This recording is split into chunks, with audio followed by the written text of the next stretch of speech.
if you look at avoidance, what would take even more energy as it pertains to dealing with people who are different than we are, than just avoiding them? How about fighting with them? How many of you have ever witnessed workplace hostility? Uh-huh.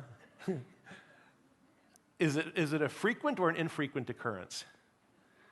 Yeah, pretty frequent in some cases, right? Now, see, as adults, we're smart. We know that we can't behave like kids on the playground where, someone punches someone in the nose. Because if you did that, you'd get fired and go to jail, right? You can't do that. How many of you ever...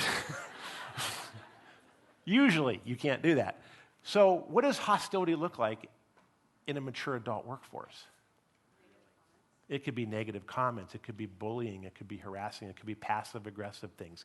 It could be something as subtle as the eye roll at the right time in the right place. How many of you have mastered the eye roll yourself? Right? Usually made more effective by a sigh. Right? That's a form of hostility, believe it or not. Now, we're going to define hostility very broadly. I think this is important. Hostility is any activity that I engage in that tries to harm another person intentionally in any way, physically, mentally, emotionally, reputationally, even from an accountability standpoint. Any of those activities, or having to defend myself against those activities, that's a form of hostility, and it takes tremendous energy to do that, okay? Because here's the thing, the human brain does not have unlimited energy. When we show up for work in the morning, our bodies eat food, we convert that food into glucose to keep our brains going, and how many of you can actually feel when your brain is running out of energy, okay? So we have a limited amount of energy to work with on a day-to-day basis. Now, think about this energy that way. Think of if we're spending energy either avoiding or being hostile with one another, what does that represent to MGM?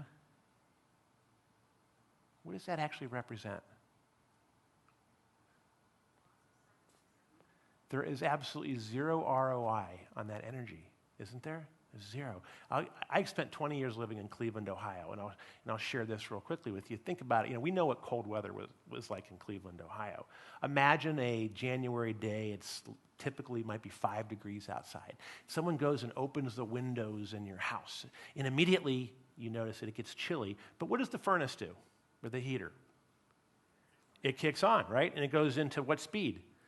The highest speed possible, and starts cranking out all kinds of heat. But because the windows are open, where does that heat go? Right out the window. Irretrievably lost, right? And so that's another metaphor, of course, for what happens when we either having to defend ourselves from hostility or being avoided by some people or avoiding them ourselves.